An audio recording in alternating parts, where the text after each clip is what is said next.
Bismillahirrahmanirrahim. Terima kasih Tuan Yang Pertua.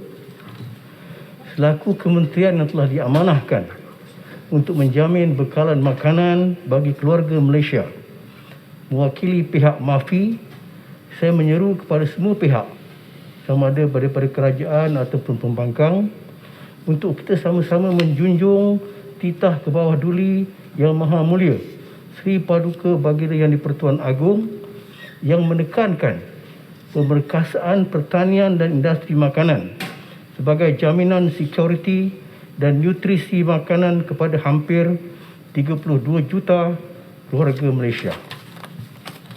Seramai 12 orang ahli yang berhormat telah menyentuh beberapa perkara berkaitan dengan kementerian ini sepanjang sesi perbahasan. Pertamanya, Yang Berhormat Papar, Yang Berhormat Kuala Nerus dan Yang Berhormat Kota Samarahan yang telah membangkitkan pertamanya isu hala tuju berkaitan security makanan dan keduanya sasaran sifar lapar, zero hunger. Tuan Di-Pertua, untuk security makanan, untuk makluman Yang Berhormat Papar, Dasar Agro Makanan Negara 2021 hingga 2030 atau lebih dikenali sebagai DAN 2.0 telah digubal oleh kementerian dengan harapan untuk memberikan manfaat kepada semua golongan sasar, khususnya golongan petani dan juga pesawah secara menyeluruh, meliputi pelbagai aspek seperti sosial, ekonomi dan juga teknologi. Ianya selari dengan objektif yang telah digariskan di bawah DAN 2.0, iaitu untuk meningkatkan pertumbuhan pendapatan dan kualiti hidup yang lebih baik kepada pengeluar makanan. Keduanya, melalui DAN 2.0 yang menjangkaui tempoh masa 10 tahun, pelbagai strategi dan juga plan tindakan telah dirangka untuk meningkatkan hasil petani dan pesawah serta pendapatan mereka berasaskan kepada 5 teras dan juga dasar.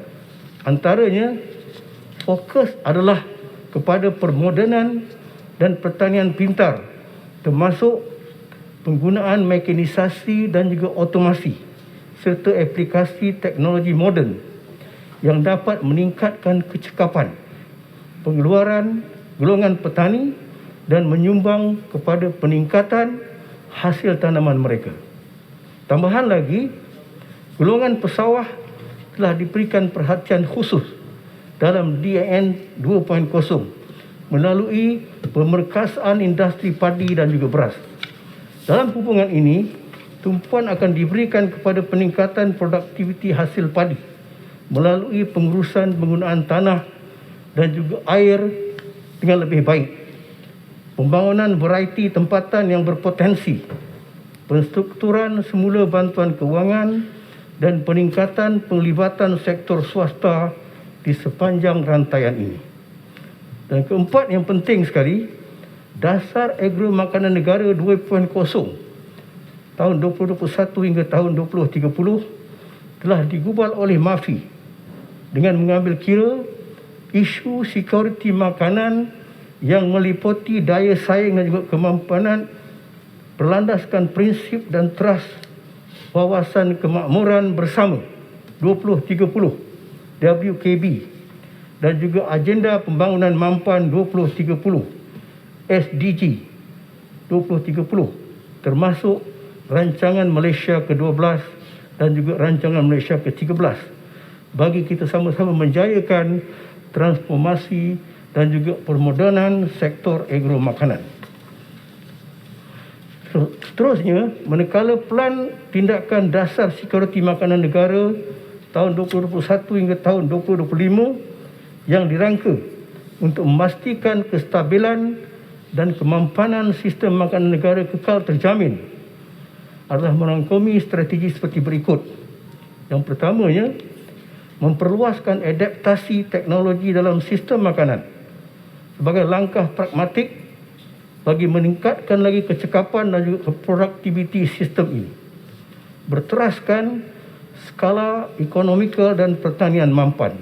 Keduanya, untuk memperkasakan penyelidikan dan pembangunan yang berteraskan security makanan ke arah meningkatkan lagi kapasiti pengeluaran makanan dan input pertanian seperti makanan ternakan, baka dan benih yang berkualiti secara domestik. Ketiganya, memperkasakan ketersediaan data security makanan bagi mengenal pasti dan juga memantau tahap security makanan penduduk Malaysia berdasarkan pada lokaliti. Dan keempatnya, menterjemahkan aspirasi food dengan izin food security as a shared responsibility dengan memfokuskan usaha untuk memperluaskan kolaborasi strategik yang berteraskan security makanan antara kementerian, kerajaan-kerajaan negeri dan juga sektor swasta. Dan kelimanya, untuk memperkukuhkan tadbir urus merentas jabatan dan juga agensi untuk merapatkan lagi jurang dalam sistem makanan bagi meningkatkan kecekapan pemantauan security makanan negara. Seterusnya, dengan pelaksanaan serentak DAN 2.0 dan pelan tindakan yang saling melengkapi, sudah tentu sasaran sifar lapar atau zero hunger di bawah Goal 2 SDG 2030 seperti yang telah dibangkitkan oleh Yang Berhormat Sik, insya-Allah dapat dicapai.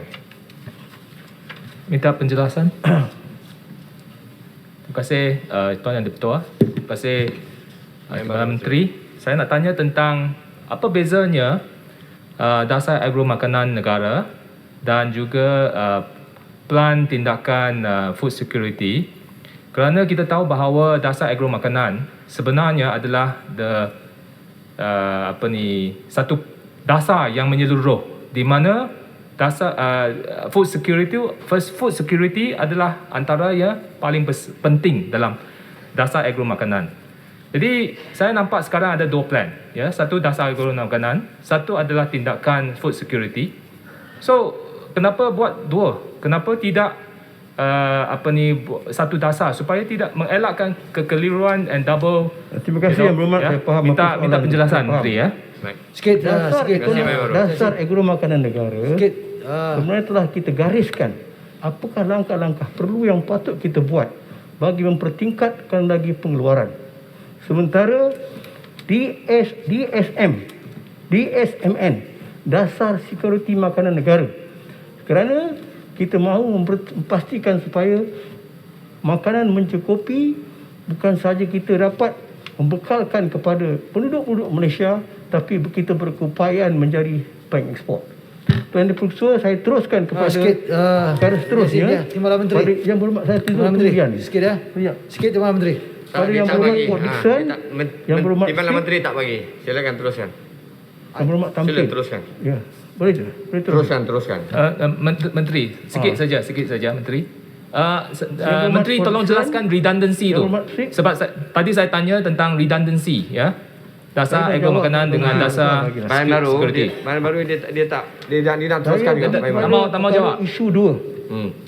Isu import barang makanan mahal dan juga perdagangan antarabangsa yang telah dibangkitkan oleh Yang Berhormat Port Dickson, Yang Berhormat Sik dan juga Berhormat Tampin, yang telah membangkitkan pertamanya dakwaan berlakunya monopoli import dan kesan ratifikasi CPTPP dan juga UPOV 91 kepada penternak dan juga petani.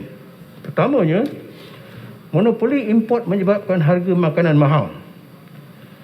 Dakwaan daripada Yang Berhormat Port Dickson dan juga Yang Berhormat Tampin bahawa berlaku monopoli import sehingga menyebabkan kenaikan harga barang adalah tidak tepat, kerana tujuan MAFI adalah untuk menjalankan kawalan kota import melalui approved permit ataupun AP, adalah bagi memastikan supaya bekalan makanan mencukupi dan keluaran pertanian terpilih, iaitu untuk kelapa biji tua,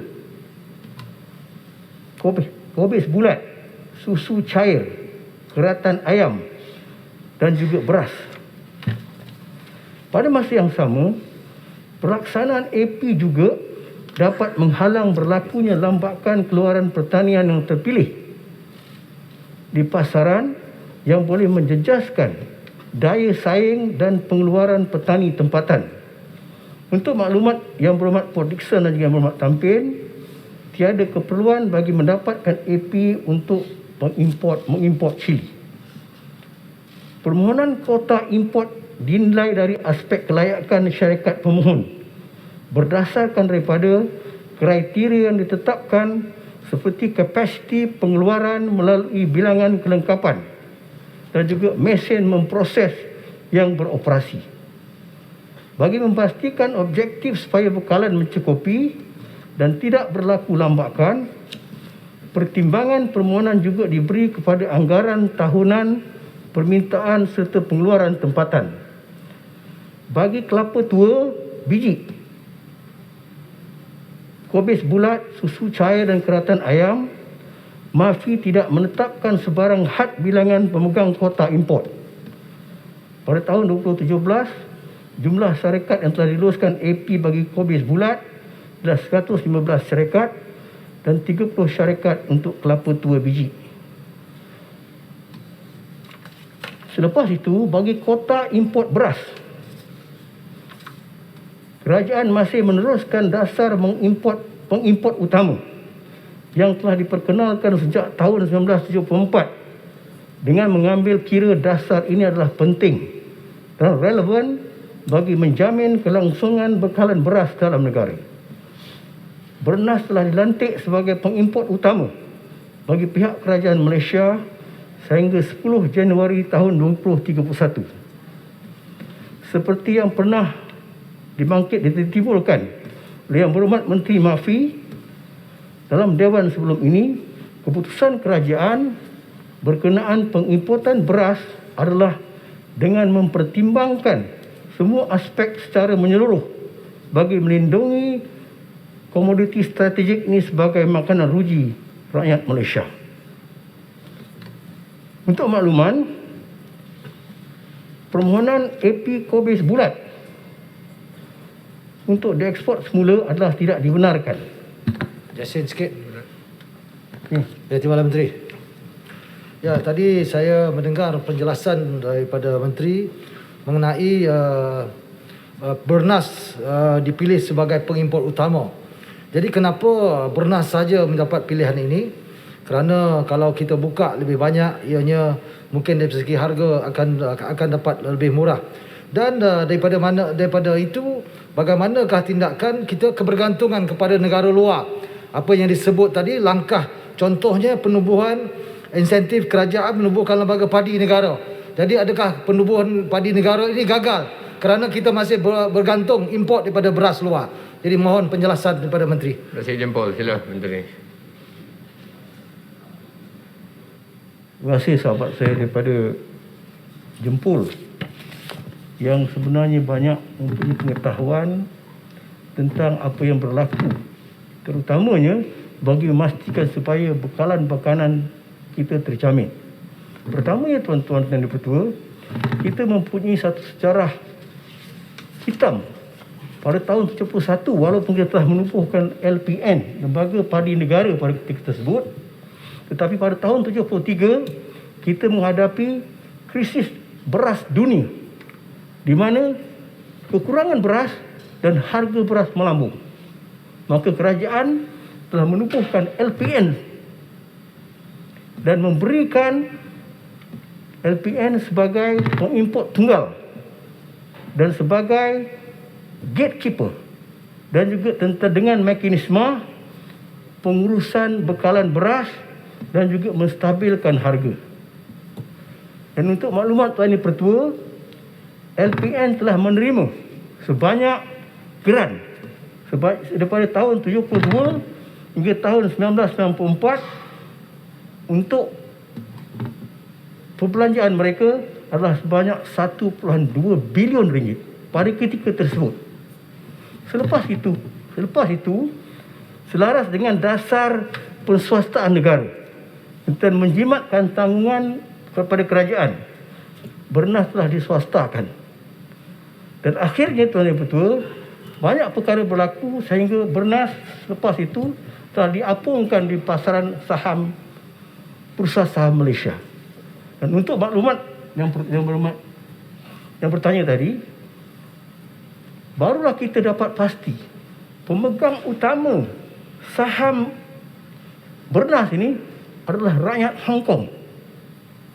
Adalah menjadi tanggungjawab kita sebagai rakyat Malaysia untuk menyelamatkan pegangan saham ini. Maka di sinilah sebenarnya Bernas telah diarahkan untuk menyelamatkan saham Bernas tadi yang dipegang oleh Hong Kong dan dia beli. Seterusnya Bernas mempunyai satu pengalaman yang panjang dalam menguruskan pembekalan padi negara selama 30 tahun dan juga mempunyai obligasi sebanyak 10 obligasi yang telah ditetapkan. Dan Penjelasan. ada saya sebut di sini. Penjelasan Menteri. Kita satu lagi perkara yang patut kita sebutkan. Ya. Ya, sedikit Silakan, saya nak mohon penjelasan daripada Menteri. Tadi Menteri Jempol tanya satu soalan yang sangat penting ya. Kerana kita tahu bahawa Bernas sebagai sole importer kepada semua beras daripada luar negara. Jadi kita biarkan Bernas import 30% beras daripada luar negara dan keputusan itu adalah satu monopoli ya, kepada memberi monopoli. Dan kita tahu bahawa monopoli itu sebenarnya tidak sihat dari segi competition. Tadi Jempol tanya isu monopoli lah. Dia pun rasa patutnya dibiarkan dengan lebih syarikat untuk mungkin akan menurunkan harga dan sebagainya. Kerana competition is good. Kerana ada persaingan barulah ada persaingan yang sihat. Jadi saya nak tanya Menteri, Muhammad, sebenarnya dengan saya memberi proses monopoli kepada Ya. Bernas ya. Kerana Bernas ini dia sekarang Saya syarikat baru nak swasta. jawab tadi, Muhammad. Cukup. Saya faham. Syarikat swasta ya. Jadi Saya dah faham, adakah Muhammad. ya? Saya faham dah. Adakah itu sihat ya? Terima kasih. Terima kasih Pak Maru. Terima kasih. Sila Menteri. Hormat. Terima kasih Menteri. Bernas telah dilantik sebagai pengimport tunggal berdasarkan daripada bukan sahaja kemampuan, kepakaran dan juga selama 30 tahun sebagai pengimport yang mempunyai pengalaman dan juga semua kontak daripada pembekal-pembekal. Saya bagi satu contoh Tuan Yang Dipertua. Itu bukan alasan lah. Semasa kita mula-mula menghadapi COVID-19, pada ketika tersebut, negara-negara pengeluar, terutamanya Thailand dan Vietnam, telah menghentikan pembekalan. Maka, kerajaan terpaksa mengambil tindakan untuk mengarahkan Bernas untuk membeli beras-beras tersebut dengan apa harga sekalipun yang ditanggung oleh Bernas. Kerana syarikat ini punya kemampuan. Dan untuk maklumat Tuan Dipertua, baru-baru ini Yang Berhormat Menteri telah pun mengumumkan bahawa Bernas dikendaki untuk menambah lagi stockpile kita. Sekarang kita ada stockpile kita di seluruh negara hanya sebanyak 150,000 metrik tan. Jelasan Kita matlamat kita untuk tahun ini meningkatkan sehingga 200,000 metrik tan. Dan seterusnya harga ini ditanggung oleh Bernas yang berjumlah sebanyak 250 juta berasaskan daripada harga Berhormat ketika Dalam ini Menteri, mohon adalah sedikit sebanyak penjelasan. USD 300. Sekarang Tuan Dipertua, harga beras di pasaran dunia adalah sebanyak USD 600. Maknanya Bernas akan menanggung sebanyak 500 juta ringgit. Jadi inilah sebenarnya kehebatan Bernas yang menjadi sebagai pengeksport tunggal.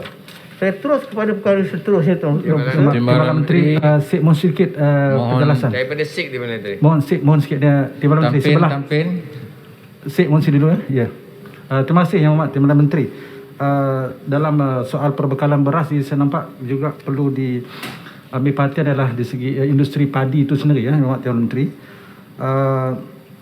Dalam industri padi ini soal penyelidikan dan intervensi pemulihan tanah sangat penting saya nampak. Ada yang dinyatakan yang saya rujuk dalam International Rice Research Institute didapati kita Malaysia masih belum menggodai RRI ni dalam pendanaan untuk membantu kita dari segi penyelidikan, khususnya dalam pembangunan industri padi yang kita sasarkan 80% SSL kita dalam dasar guru makanan negara. Jadi saya mohon penjelasan adakah plan pihak kementerian untuk kita bersama menggodai International Rice Research Institute ini. Terima kasih. Timbalan Menteri, masa dah tamat. Saya beri berapa minit lagi yang nak diperlukan. Saya sebenarnya ada perkara besar yang saya nak sebutkan tentang apa yang disebut bangkit oleh Y. Berhad Siddiq tentang perjanjian. Tapi aku pun saya nak betulkan apa yang beliau sebut tadi. SSL kita sebenarnya hanya 70% saja. Jadi kita sekarang bergantung sekurang-kurang. Maksud saya ni kita nak tambah dia 80 kan dalam kita punya dasar kita. Import beras daripada luar. Saya menghormati masa Tuan Yang Pertua. Walaupun sebenarnya saya banyak lagi yang nak jawab. Tapi saya mohon saya kalau boleh dapat jawapan bertulis. Terima kasih Tuan Yang Pertua. Baik.